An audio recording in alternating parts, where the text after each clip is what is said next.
আসসালামু আলাইকুম। সহজে গণিত শিখি ক্লাসে সবাইকে স্বাগতম। আজকে প্রাথমিক সহকারী শিক্ষক নিয়োগ পরীক্ষার একটি প্রশ্ন নিয়ে আলোচনা করব। আজকের প্রশ্নটি হচ্ছে, ৫টি সংখ্যার গড় ১৮ হলে তাদের যোগফল কত? এই সংখ্যাটির গড়ের অঙ্ক সমাধানের জন্য প্রথমেই গড়ের সূত্রটি আমরা জানি। গড় সমান মোট যোগফল, অর্থাৎ সংখ্যাগুলোর যোগফল ভাগ সংখ্যা। এই সূত্র থেকে আমরা মোট যোগফল, আমাদের এখানে গড় দেওয়া আছে এবং মোট সংখ্যা দেওয়া আছে ৫টি, তাহলে মোট যোগফল সমান হবে গড় গুণ সংখ্যা, অর্থাৎ গড়কে সংখ্যা দ্বারা গুণ করলে আমরা মোট যোগফল পাবো।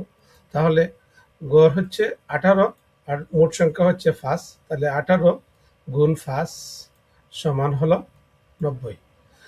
এভাবে আমরা গণিতের বিভিন্ন সমস্যার সমাধান করতে পারি। যারা ফেসবুক থেকে দেখবেন অবশ্যই পেজটি ফলো দিন, এবং যারা ইউটিউব থেকে দেখছেন চ্যানেলটি সাবস্ক্রাইব করবেন, তাহলে এভাবে অনেক গণিতের সমস্যার সমাধান আপনারা পেয়ে যাবেন।